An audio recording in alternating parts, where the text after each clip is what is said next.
are ready. Trio back into favouritism. They're racing.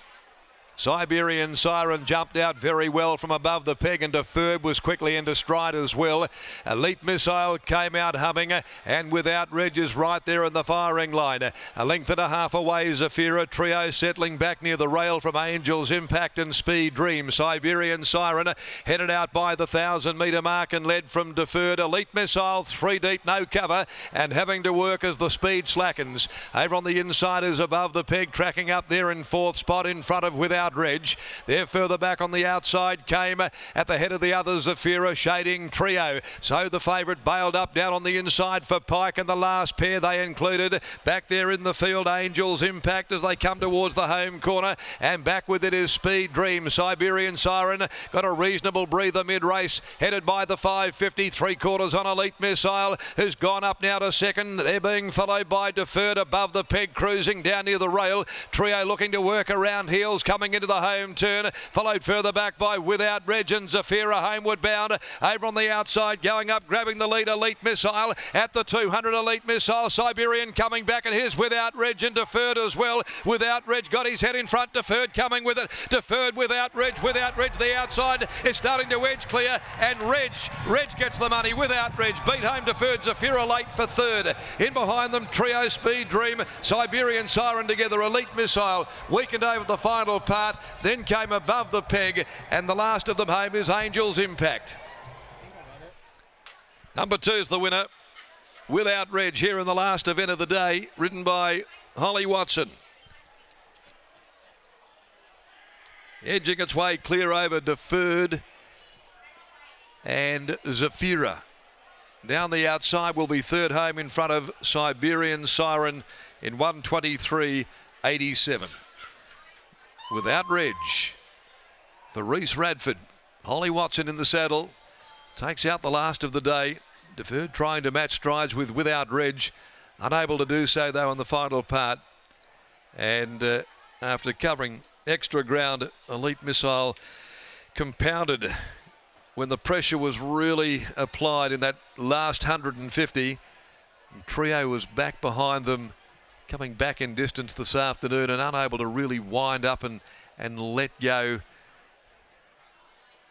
Without Reg prevailing, taking out the last, and its 8th win in 45 for the Reese Radford yard. A War Chant gelding out of Movie Queen, winning by half a length and a half second and third, 35.39, the concluding 600.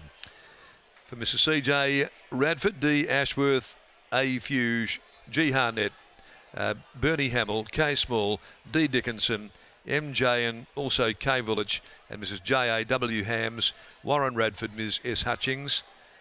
Holly Watson taking out the last on the card.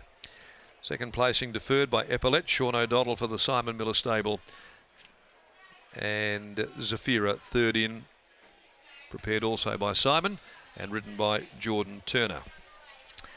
Concludes the day.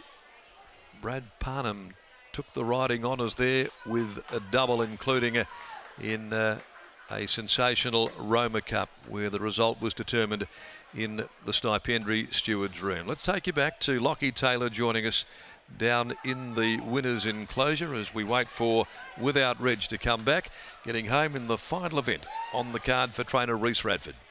Thanks, Darren. Without Reg salutes in the last of the day, and I'm now joined by winning trainer Reese Radford. Reese, congratulations on the win. This horse from afar, he looks like he's improved greatly this preparation. Do you agree? And what do you put the improvement down to? Yeah, thanks, Lockie. To be honest, I'm not really sure. He's probably might have come towards like being fully mature now, I suppose. He's always showed a good bit of ability like from the outset. He's just finally starting to put it together, I suppose. Do you feel it's been more physical or mental from the early days? Was he always the horse that you thought would take a bit of time? Yeah, he's always showed he's going to take time. Probably more mental than actually physical.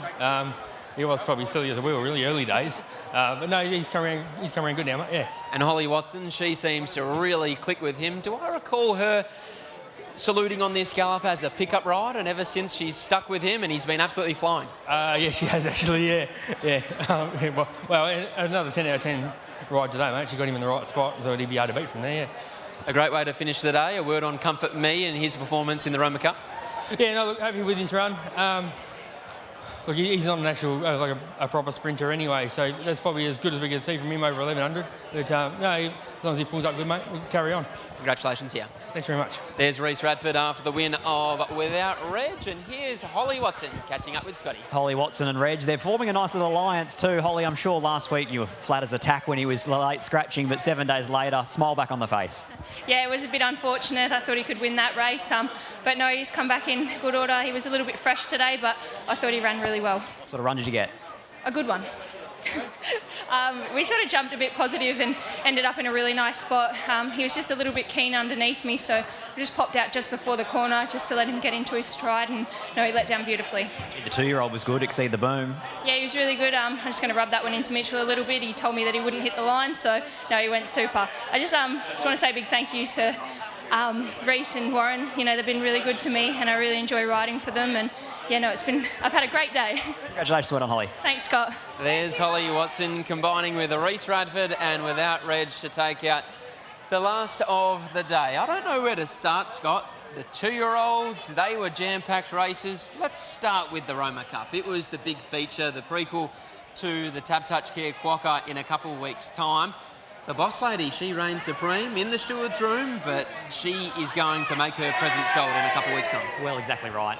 There's no world in which she doesn't end up in the Quokka. There's no doubt after that. It was basically a discussion during the week of if people run placings behind Joker's Grin or placings behind Rope Them In who are already locked into the Quokka, then they're the next cab off the rank. It became pretty simple, I would have thought, for those last 2 slot holders. You watch the Roma Cup and whoever's first past the post, in you go. So that's her. Then the bigger discussion point will be Generosity. She was then next past the post in 3rd. Do you toss up between Generosity? Do you toss up with Saloon Bar? Look, Joker's Grin there, he gets relegated to 2nd on protest, but he proves yet again that he is a star. That was both of them, first time weight for age, the boss lady, and for Joker's Grin. They were exceptionally good. So there's plenty to play out from the slot perspective, but the riders as well. That's a changing dimension because Michael Lane left the door ajar when I asked him, could his Group 1 winning son Damien come across, and he more or less said he's a part of the team and he'll be a part of that discussion. Group 1 winner, like, once a month, are we talking? Like, Frosty has been that good for so long now. He's another draw card. If he does come across here to partner the boss lady, he brings another element to Quokka Day because he's a bona fide star. So the bigger and better the Quokka gets year in, year out, it's really exciting times now.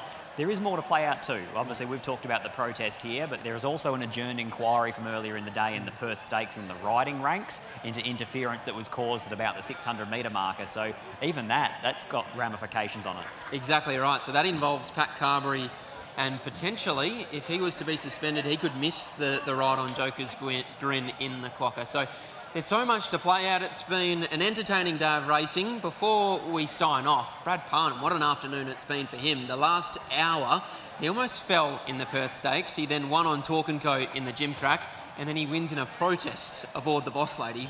What a day it's been for him. Well, and I just saw one of the Perth Racing representatives here putting his trophy away because, of course, he couldn't come for the trophy presentation, so he'll have to sniff that out in the next week or so and add it to the mantelpiece. Huge for him. We've just been given a real wrap of the horses to follow out of today and the highlights. We haven't even mentioned that 2-year-old fillies clash. Talk & Co gets the job done. What about the run of Yes Queen? That was outrageous. She was enormous, and Castle Road, he bounced back to his best, leading all the way in the Perth Stakes. I can't quite recall a day like this, Scott, but it's been an absolute pleasure bringing it to you live and free on Racing WA TV and 7+. It's all we have time for, but there's still so much to play out in the next couple of weeks en route to not only the Karrakatta Plate, but the main race in WA Racing, the Tab Touch Care Quokka. It's good night from us.